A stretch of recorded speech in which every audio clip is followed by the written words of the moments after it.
quand nous tournons nos regards vers la croix du Seigneur Jésus, vers cette croix du calvaire, alors nous y voyons l'homme parfait, la sainte victime, l'agneau de Dieu, cloué à une croix. Mais au milieu de ses souffrances intenses, le Seigneur Jésus-Christ a dit des paroles qui sont dignes de notre attention.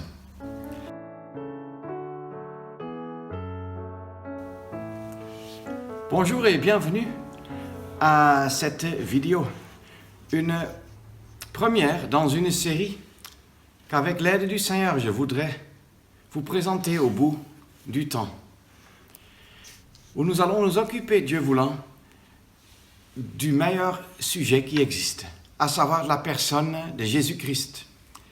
Et nous allons faire ça à l'aide des 7 paroles qu'il a dites sur la croix. Des paroles qui sont tellement profondes et pures et saintes qu'elles ont encore une signification importante de nos jours. Et ça me fait penser à un verset dans les psaumes, chapitre 12, le psaume 12. Et le verset 6. Les paroles de l'Éternel sont des paroles pures, un argent affiné dans le creuset de terre, coulé 7 fois. En fait,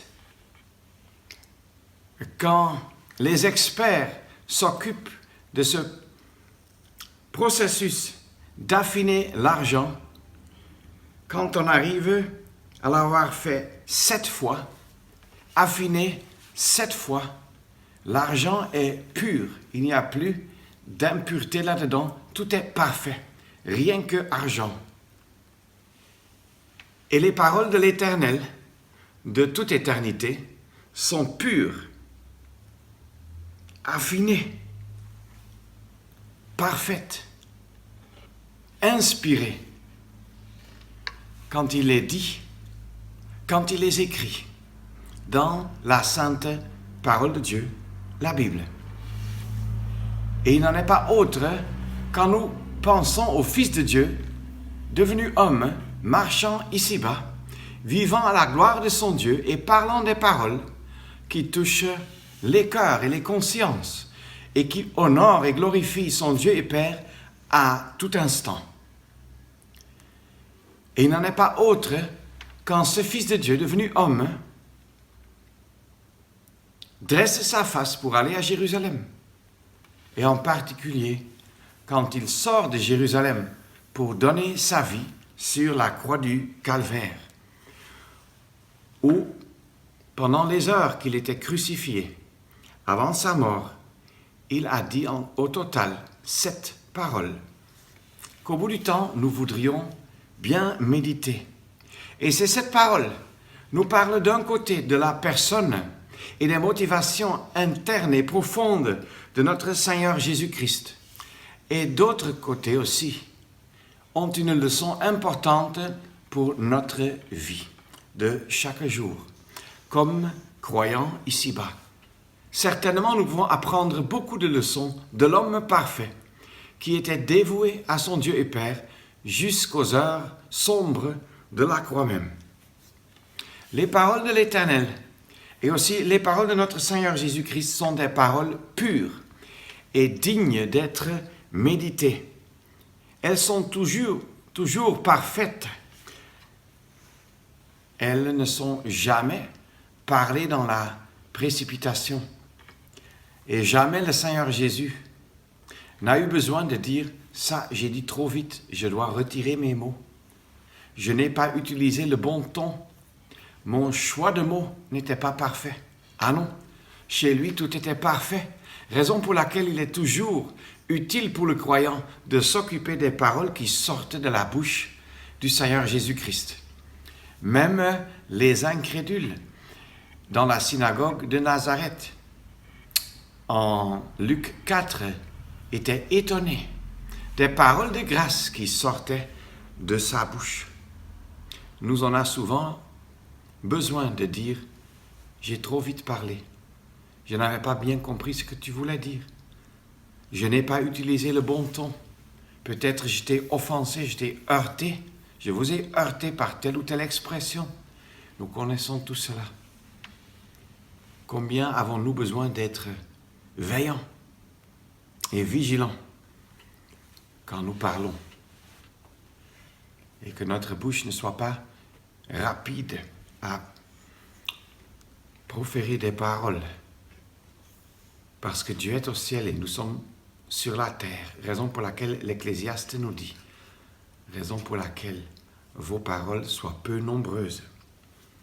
Mais le Seigneur Jésus, même quand il a tenu de longues prédications, telles le sermon sur la montagne, il n'y avait pas une parole imparfaite. Il n'y avait pas un ton mal placé. Ceux qui se sont sentis offensés par ces paroles l'ont été faites non pas par l'imperfection de ces paroles, mais plutôt par l'état corrompu de leur propre cœur et conscience.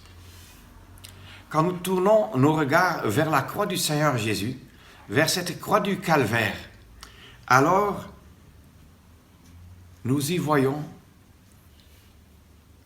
l'homme parfait, la sainte victime, l'agneau de Dieu, cloué à une croix, souffrant physiquement et dans son âme, cruellement, terriblement. Nous ne pourrons jamais comprendre cela. Mais au milieu de ces souffrances intenses, le Seigneur Jésus-Christ a dit des paroles qui sont dignes de notre attention.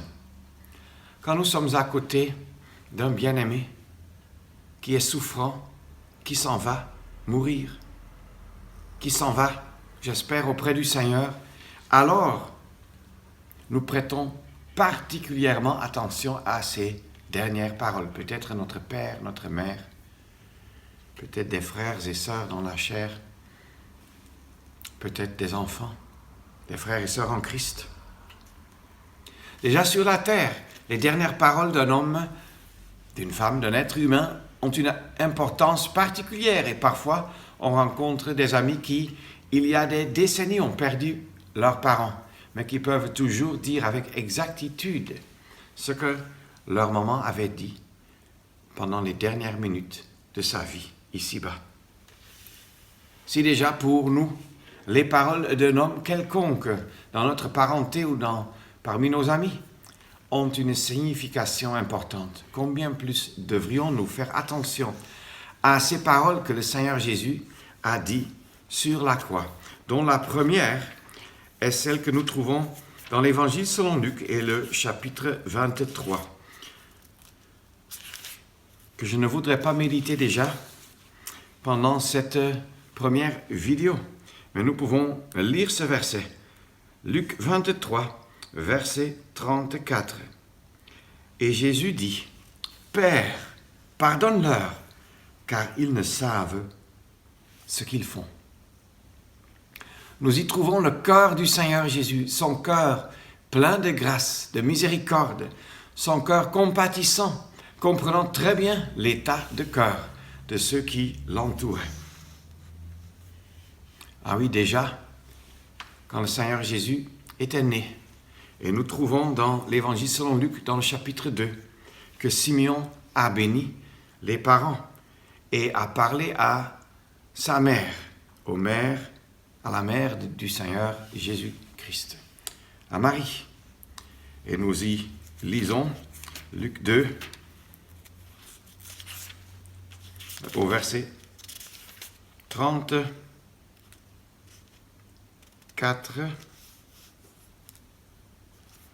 Deuxième partie, voici celui-ci, c'est-à-dire le Seigneur Jésus-Christ est mis pour la chute et le relèvement de plusieurs en Israël et pour un signe que l'on contredira. Et voilà, on ne peut jamais contourner le Seigneur Jésus-Christ. Soit on accepte le profond message de la vie et de la mort du Seigneur Jésus-Christ et de toutes ces paroles qui sont sorties de sa bouche, ou bien on les rejette.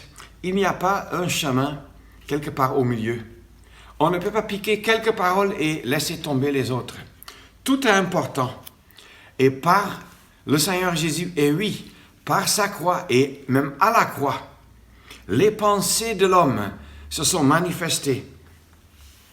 Et ce que la croix a manifesté, c'est la méchanceté profonde et absolue, la corruption totale de l'homme, qui même face aux plus cruelles souffrances d'un homme qui pourtant avait été une bénédiction en Israël, non seulement est indifférent, mais déclare un mépris et manifeste un mépris total.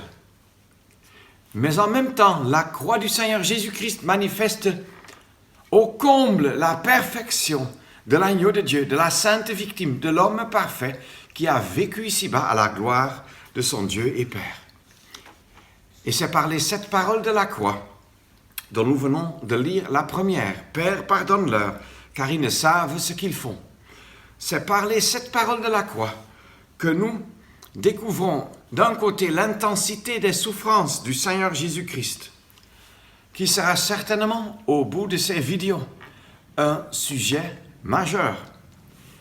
Mais nous pourrons aussi, chaque fois, apprendre des points tant doctrinaux que pratiques, de grande importance pour la vie du croyant de nos jours. Je veux déjà dire, dès maintenant, que dans ce verset, Luc 23, verset 34, « Père, pardonne-leur, car ils ne savent ce qu'ils font. » La leçon primordiale pour nous, dont on va parler à la fin, c'est que nous devons aussi être prêts à pardonner ceux qui nous ont offensés, ceux qui ont péché contre nous.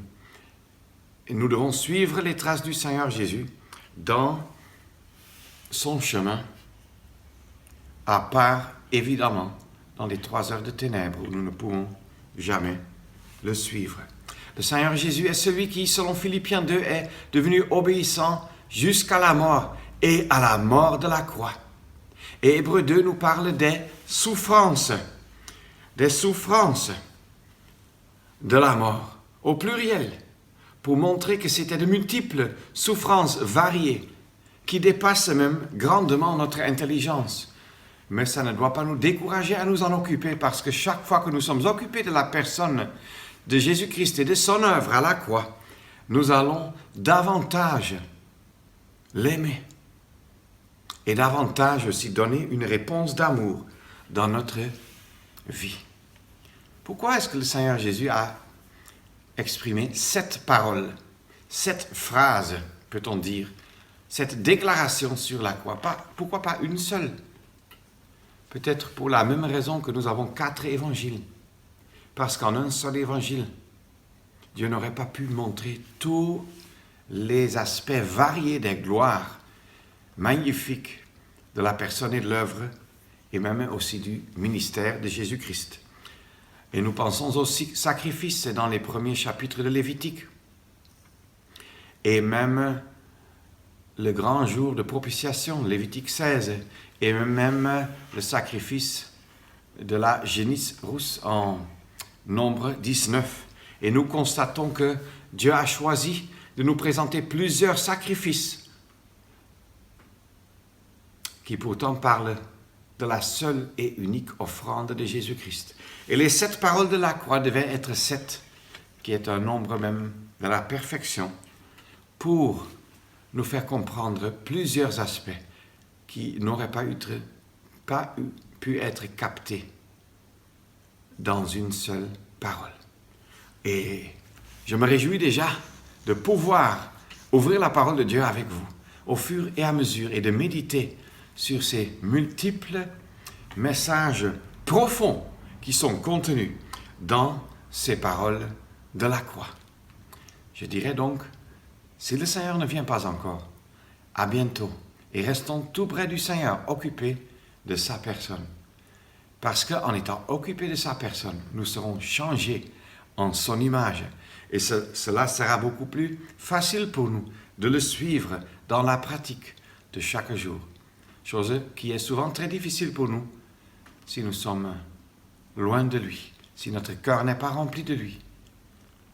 Je nous exhorte tous, moi-même d'abord, à avoir les yeux fixés sur lui et le cœur rempli de lui. Merci et à bientôt.